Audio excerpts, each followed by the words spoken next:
Hello students, welcome to MKH। मैं रूबी सिंह आटिया और आज की इस स्पेशल वीडियो में आप सभी का स्वागत है।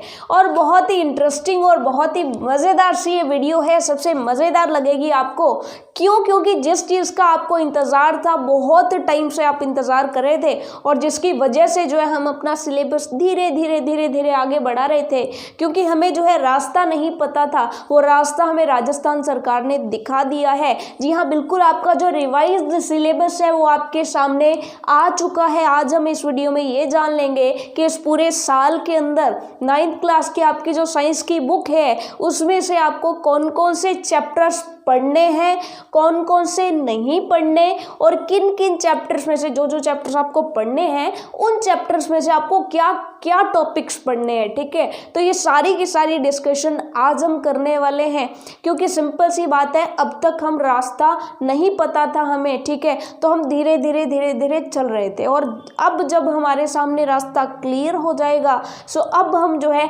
थोड़ा तेजी से चलेंगे और हमारा सिलेबस जो है फटाफट से कंप्लीट भी कर लेंगे। ठीक है, तो ये आपके लिए बहुत खुशी वाली बात भी है, क्योंकि हमारे पास टाइम रहा था बहुत कम। ठीक है, ये तो हम सभी जानते हैं, और पूरा का पूरा सिलेबस करना। ठीक है, तो हम थोड़े से डरे सहमे बैठे थे, लेकिन अब खुश हो जाइए, क्योंकि आपका जो सिलेबस है इसमें से बहुत बड़ा हिस्सा जो है वो हटा दिया गया है। कुछ चैप्टर्स जो है वो तो पूरे के पूरे हटा दिए गए और कुछ चैप्टर्स में से कुछ हिस्से जो हैं वो जो है हटा दिए गए। ठीक है, तो अब आप खुश हो जाइए। तो ये तो खुशी का टाइम है, लेकिन इसी के साथ साथ एक बुरी खबर ये भी है कि कुछ एक चैप्टर्स जो है आपको 9th क्लास में पढ़ लेने थे, वो अब आप नहीं पढ़ पाओगे। ठीक है, लेकिन MKH प्रयास करेगा कि जो टॉपिक्स आपके लिए नेसेसरी हैं, जिनकी बहुत आवश्यकता है, ठीक है, वो आपको कराए जाए। ठीक है, बीच में से कोई टॉपिक हम स्किप नहीं करेंगे। ठीक है, अगर उसकी आपको ज़रूरत है तो वो आपको करवाया जाएगा। ठीक है, क्योंकि ऐसा हम नहीं कर सकते ना कि बीच में से कोई टॉपिक हमने स्किप कर दिया और फिर आगे वाले टॉपिक्स आपको कैसे समझ में आएंगे। ठीक है, तो इसीलिए हम यहाँ पर क्या करने वाले हैं कि जितना हमें चाहिए उतना हम पढ़ेंगे, जितना हमें राजस्थान सरकार ने कह दिया नहीं पढ़ना और जितना हमारे लिए नेसेसरी नहीं है वो हम छोड़ देंगे। तो ये चीज़ आपको क्लियर हो गई ना। ठीक है, और इसी वजह से तो आपने MKH को चुना है, ताकि आपको ट्यूटर आपके जो है आपके साथ आके समझाए कि हमें क्या करना है और क्या नहीं करना। ठीक है, तो चलिए फिर फटाफट से इंतजार की घड़ियां खत्म करते हैं, देखते हैं कि हमें क्या क्या पढ़ना है और क्या क्या नहीं पढ़ना है। तो अब तक देखिए, मैंने 15 के 15 चैप्टर्स आपके लिख रखे हैं। साइंस में आपके 15 चैप्टर्स हैं, 15 के 15 चैप्टर्स हमने कर लिए और अब तक जो है हमने 2 चैप्टर्स जो है वो पहला चैप्टर कंप्लीट कर लिया है और दूसरा जो है आधा चैप्टर हमारा हुआ है। अब तक इतना ही हुआ है। ठीक है, अब देखिए क्या है, ऐप के अंदर बात हो रही है। MKH ट्यूटर ऐप के अंदर जो है आपका ये 2 ही हो रहे हैं, 2 ही जो है कंप्लीशन की तरफ गए हैं चैप्टर्स। बाकी को हमने नहीं लिया है। क्यों नहीं लिया? क्योंकि हम इंतज़ार कर रहे थे कि कैसे जो है हमारा जल्दी से जल्दी हमारा जो है पैटर्न एग्ज़ाम का सिलेबस हमारे पास आ जाए। ठीक है, चलिए अब बात करते हैं। 15 चैप्टर्स हैं आपके पास आपकी बुक के अंदर। ठीक है, और इन 15 चैप्टर्स में से 4 चैप्टर्स जो हैं, 4 चैप्टर्स कंप्लीटली हटा दिए गए हैं। जिन 4 चैप्टर्स को आपको नहीं पढ़ना है, बिल्कुल कुछ भी नहीं पढ़ना है, तो वो कौन कौन से चैप्टर्स हैं? जो आपका पहला चैप्टर है, पहला चैप्टर वो हटा दिया गया है। ठीक है, यानी कि पहला चैप्टर जो है वो आपको बुक में से हटा दिया, वो आपको नहीं पढ़ना है। पहले चैप्टर की बात क्लियर हो गई, कुछ नहीं पढ़ना है इसमें से। उसके बाद आती है 6th चैप्टर की बात, जो कि है उत्तक, ये वाला चैप्टर भी हटा दिया गया है। उसके बाद आती है 7th चैप्टर की बात, जीवों में विविधता, ये भी हटा दिया गया है। ठीक है, और नेक्स्ट अगर देखा जाए, चौथा जो है चैप्टर कौन सा है जो हटा दिया गया है, वो है आपका 12वां चैप्टर ध्वनि।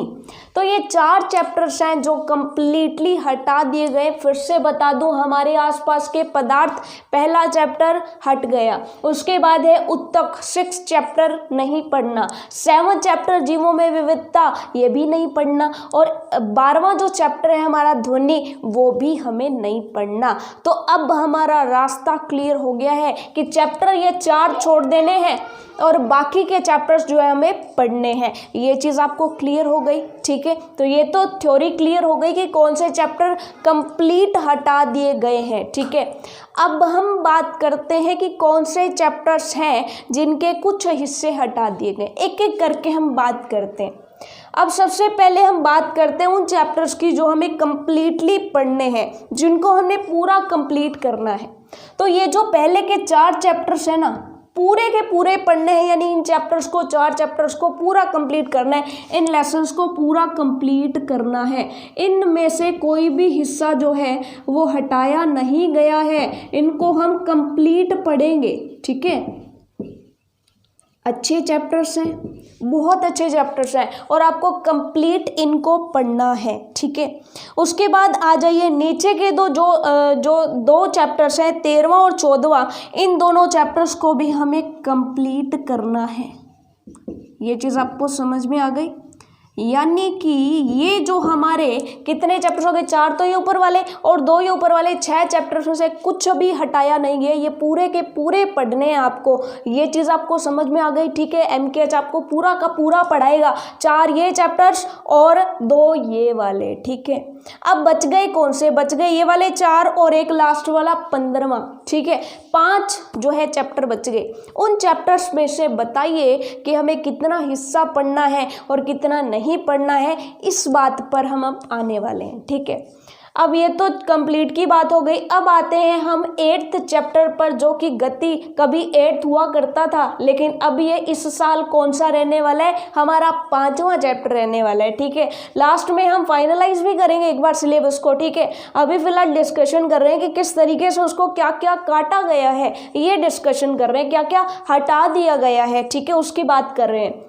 सो गति वाला जो चैप्टर है, गति वाला जो चैप्टर है, इसमें हम क्या करते हैं, गति के बारे में सब कुछ पढ़ते हैं। पहले तो हम पढ़ते हैं विस्थापन के बारे में, दूरी के बारे में, चाल के बारे में, वेग के बारे में, त्वरण के बारे में। आप कहेंगे ये क्या चीज़ें हैं, नहीं, ध्यान रखना, ये तो हम पढ़ेंगे तभी हमें सीखना पड़ेगा, ठीक है। फिलहाल आपको इतना याद रखना है कि जो गति है इसमें ये जो त्वरण तक है वहाँ तक हमने पढ़ना है। उसके बाद ग्राफीय विधि जब आती है, क्या, ग्राफीय विधि जब आती है तो ग्राफीय विधि के आगे हमें कुछ भी नहीं करना, यानी कि आधा जो चैप्टर है वो काट दिया गया है, हटा दिया गया है, आधा ही चैप्टर जो है रखा गया है, ठीक है। सो यहाँ तक हमने पढ़ लिया कि ग्राफीय विधि के बाद वाला कोई भी पोर्शन नहीं पढ़ना है, गति के बारे में सिर्फ हमने पढ़ना है। ये चीज़ आपको समझ में आ गई।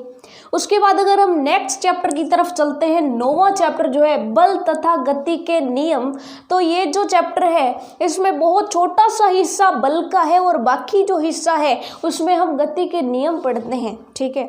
लेकिन अब क्या कर दिया गया है कि अब केवल और केवल बल को ही रखा गया है, जो कि बहुत छोटा चैप्टर है, बहुत छोटा पार्ट है इस चैप्टर का, ठीक है। उसे केवल रखा गया है, जो गति के नियम है उन्हें हटा दिया गया है, ठीक है। गति के नियम चाहे हमारा फर्स्ट लॉ है, चाहे सेकंड लॉ है, चाहे थर्ड लॉ है, चाहे संवेग संरक्षण का नियम है, वो कुछ भी हमें नहीं पढ़ना है। ये चीज़ आपको समझ में आ गई।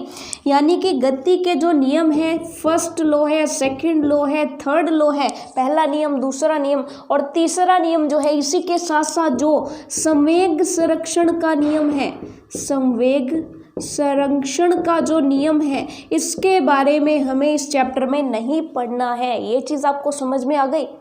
लेकिन MKH जो है आपको, क्योंकि ये टॉपिक्स जो है वो बहुत ही इम्पॉर्टेंट है, इसलिए आपका जब ये पूरा का पूरा सिलेबस कंप्लीट हो जाएगा उसके बाद जो है हम आपको ये बता करके कि अब हम हटाया गया सिलेबस स्टार्ट कर रहे हैं, फिर हम हटाया गया सिलेबस भी कंप्लीट करेंगे, ताकि आपकी जो नॉलेज है उसमें कहीं भी कोई जो है लैग नहीं रहना चाहिए, कहीं भी कोई कमी नहीं रहनी चाहिए। इसीलिए मैं आपको बता दूं कि जो हटाया गया सिलेबस है वो भी MKH आपको कंप्लीट करवाएगा। वो मर्जी आपकी है कि आप चाहे उसे करना चाहे उतना ही करना चाहे जितना से आपका एग्जाम आने वाला है, ठीक है। हालांकि हम एग्जाम के लिए तो पढ़ ही नहीं रहे हैं, हम तो नॉलेज गेट करने के लिए पढ़ रहे हैं, ठीक है। चलिए, ये चीज़ आपको समझ में आ गई, क्योंकि ये जब चीज़ें हमारी अच्छे से पढ़ी होती हैं तो 10th क्लास के लिए हमारा बेस अच्छा बनता है, ठीक है। इसीलिए ये जो चीज़ें, क्योंकि गति के जो नियम है प्रथम नियम, द्वितीय नियम और तृतीय नियम, इसके बिना आप 10th क्लास के बारे में सोच नहीं सकते, क्योंकि ये जो तीनों के तीनों नियम है वो 10th क्लास में यूज़ होते हैं। उनकी जो समीकरणें हैं वो 10th क्लास में यूज़ होती है, 10th में नहीं होंगी तो 11th में ज़रूर यूज़ होंगी, ठीक है। इसीलिए जो है आपको 9th में जो है ये बहुत अच्छा टॉपिक है, बहुत ही इंटरेस्टिंग सा पार्ट है। अगर वो हटा दिया गया है तो कोई प्रॉब्लम नहीं है। जैसे हमारा 9th का सिलेबस कंप्लीट हो जाएगा आपके एग्ज़ाम के बाद, या अगर पहले हमें टाइम मिला तो उस टाइम में हम इनको भी कंप्लीट कर लेंगे, ठीक है। चलिए, उसके बाद बात आती है गुरुत्वाकर्षण की, ठीक है। यहाँ पर आपको पता चल गया बल ही पढ़ना है, गति के नियम नहीं पढ़ने हैं, गति के नियम वाला पोर्शन हटा दिया गया है। उसके बाद है गुरुत्वाकर्षण। गुरुत्वाकर्षण जो चैप्टर है उसके अंदर गुरुत्वाकर्षण के बारे में तो सारी की सारी चीज़ें ही पढ़नी है, लेकिन पीछे के जो 3 टॉपिक्स हैं, ठीक है, पीछे के 3 टॉपिक हैं वो घटा दिए गए, इसलिए मैं यहाँ पे माइनस लगा दूँ कि गुरुत्वाकर्षण में से आपको क्या घटा देना है। पीछे कुछ टॉपिक्स आते हैं चैप्टर के लास्ट में, प्रणोद तथा दाब, इसी के साथ साथ आर्किमिडीज का सिद्धांत। आर्किमिडीज का सिद्धांत बहुत इंपॉर्टेंट सिद्धांत है कि कोई चीज़ पानी पर तैरेगी तो तैरेगी क्यों, डूबेगी तो डूबेगी क्यों, ये बताया था आर्किमिडीज सिद्धांत ने, ठीक है। आर्किमिडीज ने बताया था और इस सिद्धांत को क्या कह दिया गया, आर्किमिडीज का सिद्धांत। इसी के साथ साथ तीसरा टॉपिक है आपेक्षिक घनत्व। आपेक्षिक घनत्व, तो ये जो 3 टॉपिक है वो आपके सिलेबस से हटा दिए गए हैं। केवल गुरुत्वाकर्षण का बहुत ही छोटा सा हिस्सा रखा गया है, बहुत ही छोटा चैप्टर रख दिया गया है, यानी कि ये भी सिलेबस बहुत छोटा हो गया, ठीक है। तो यहाँ पे ये जो 3 चैप्टर्स है ये तो ये मानिए कि लगभग आधे से ज़्यादा चले गए, आधे से बहुत कम ही रहे हैं, ठीक है। जल्दी जल्दी कंप्लीट हो जाएंगे। उसके बाद जो इनमें से इम्पॉर्टेंट रहेंगे उनको हम लास्ट में करेंगे, मैंने आपको बता दिया, ठीक है। अगर ज़रूरत पड़ती है तो, ठीक है। ज़रूरत पड़ती है का मतलब है कि अगर आपको लगता है कि हमें पढ़ना चाहिए तो आपको ज़रूर पढ़ना चाहिए, ठीक है। सो इसलिए MKH आपको ज़रूर करवाएगा, ठीक है, और डेफिनेटली आपको पढ़ना ही चाहिए, ठीक है। चलिए, उसके बाद 11 जो चैप्टर है कार्य एवं ऊर्जा, 11 चैप्टर है हमारा कार्य एवं ऊर्जा। यहाँ पर एक जो टॉपिक है कार्य करने की दर, काफ़ी बड़ा टॉपिक है वैसे तो, कार्य करने की दर जो है वो वाला टॉपिक हटा दिया गया है। केवल कार्य और ऊर्जा के बारे में पढ़ना है, कार्य करने की दर जो है, ठीक है, शक्ति वगैरह उनके बारे में हमें नहीं पढ़ना है, ठीक है। तो इसकी भी बात क्लियर हो गई हमें, ठीक है। उसके बाद ये दोनों तो कंप्लीट करने हैं। लास्ट जो 15वां चैप्टर है खाद्य संसाधनों में सुधार जो है, इस चैप्टर की खास बात है क्योंकि जब सिलेबस इस तरह से इसका जो है हटाया गया है कि इसमें से थोड़ी कन्फ्यूज़न हो रही है कि कौन से टॉपिक हटाए गए हैं और कौन से टॉपिक नहीं हटाए गए हैं। लेकिन मैं आपको बता दूं कि बहुत ही क्रिस्टल क्लियर है, मैं आपको बता दूं कि बहुत ही आसानी से आपको समझ में आएगा कि खाद्य संसाधनों में सुधार जो चैप्टर है इसके 3 हिस्से हैं। इसके क्या है, 3 हिस्से हैं।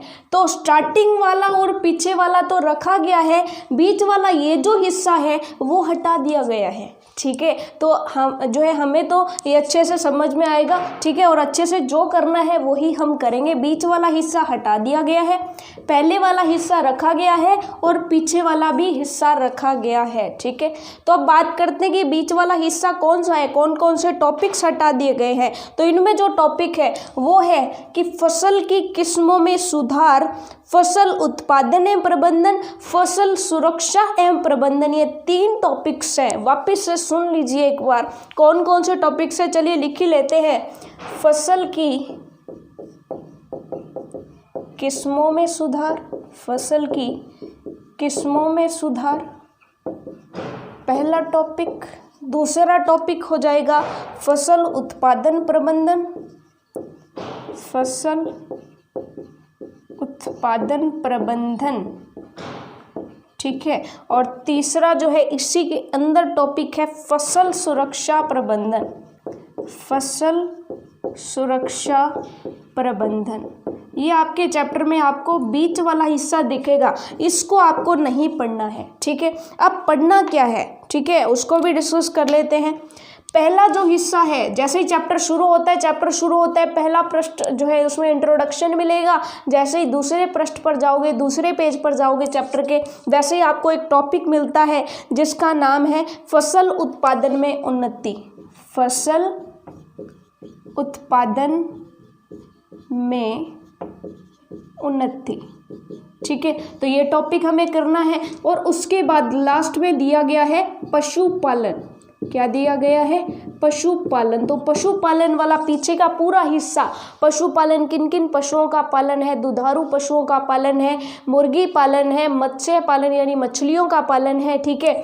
तो ये सारी की सारी जो है, मुर्गी पालन है, अंडे और ब्रॉयलर का उत्पादन है, मधुमक्खी पालन है, ठीक है। तो ये सारे के सारे जो पशु पालन है, ठीक है, वो सारे के सारे हम करने वाले हैं। सो आपको लास्ट पता चल गया कि 15वें चैप्टर में भी हमें क्या कुछ करना है, ठीक है। सो ये था हमारा पूरा का पूरा रोड मैप। हमें पता चल गया कि हमें किधर से हो करके जो है किस तरह से गुजरना है, किन किन मोड़ों से गुजरना है, किन रास्तों पर नहीं जाना है, सब क्लियर हो चुका है। तो आपको रोड मैप जब क्लियर हो गया है तो नेक्स्ट हफ्ते से ही जो है हम दोबारा से चलना स्टार्ट कर देंगे और पूरी स्पीड के साथ चलेंगे ताकि सब कुछ समझ में भी आएगा। और अब कमर कस लीजिए क्योंकि अब हमने चलना शुरू कर दिया है, ठीक है। और जितने भी जो है स्टडी को सीरियस नहीं ले रहे थे अब स्टूडेंट्स आप सीरियस लेना शुरू कर दीजिए क्योंकि अब आपका स्कूल और साथ के साथ MKH आपकी जो है लगातार फीडबैक लेता रहेगा, लगातार आपकी रिपोर्ट्स देखी जाएगी। और जैसा कि आपको बताया भी था कि जो प्राइजेस थे, मंथली प्राइजेस रखे गए थे जो, वो भी प्राइजेस बच्चों को दिए जाएंगे, ठीक है। सो रोड मैप आपके सामने है, चलना अपने हैं और MKH आपको इसमें जो है सहायता देगा, ठीक है। सो सिलेबस आपको समझ में आ गया। अभी भी अगर आपको सिलेबस में कोई डाउट है सो इसकी PDF में आप देख लीजिएगा, ठीक है। और फिर भी अगर कोई डाउट है तो आपको तो टेंशन लेनी ही नहीं है, जो आपको करना है वो MKH करवाएगा, ठीक है। आपके पास स्टडी मटेरियल मिलेगा आपको, ठीक है। सो आपको उतना ही मिलेगा जितना आपको पढ़ना है, ठीक है। जो जो टॉपिक्स हमारे लिए नेसेसरी नहीं है उनको हम हटा देंगे, उनको हम लास्ट में कंप्लीट करेंगे। ये चीज़ आपको समझ में आ गई, ठीक है। और जो है जो भी इम्पोर्टेंट टॉपिक्स होंगे वो हम करेंगे। इसी के साथ साथ आप ये टेंशन मत लीजिएगा कि हमने बाय चांस ये टॉपिक जो है छोड़ दिया तो इसके आगे के टॉपिक हमें समझ में आएंगे या नहीं आएंगे, इसकी टेंशन भी आप मत लेना, ठीक है। क्योंकि अगर ये नेसेसरी है, अगर इसके बिना आगे वाला टॉपिक नहीं समझ में आएगा तो MKH आपको ये भी प्रोवाइड करवाएगा। ये चीज़ आपको समझ में आ गई, यानी कि टेंशन तो बिल्कुल लेनी ही नहीं है। बस आपको मैंने थोड़ा सा बताया ताकि अगर मैं मान लीजिए कि बीच में से उत्तक वाला चैप्टर ना करवाऊं तो कहीं आप ये ना कह दो कि उत्तक वाला चैप्टर क्यों नहीं करवाया। तो मैंने इसलिए नहीं करवाया क्योंकि अभी आपके सिलेबस में ये नहीं है। ये चीज़ आपको समझ में आ गई। हालांकि आपकी बुक में है लेकिन आपके सिलेबस में नहीं है, ठीक है। किस वजह से नहीं है ये आपको मैंने बता दिया, ठीक है। तो इसी के साथ आपको जो है पूरा का पूरा रास्ता क्लियर हो चुका है। सो मिलते हैं हम जो है हमारा चैप्टर जो चल रहा था इस चैप्टर में। तब तक के लिए all the best for your self studies.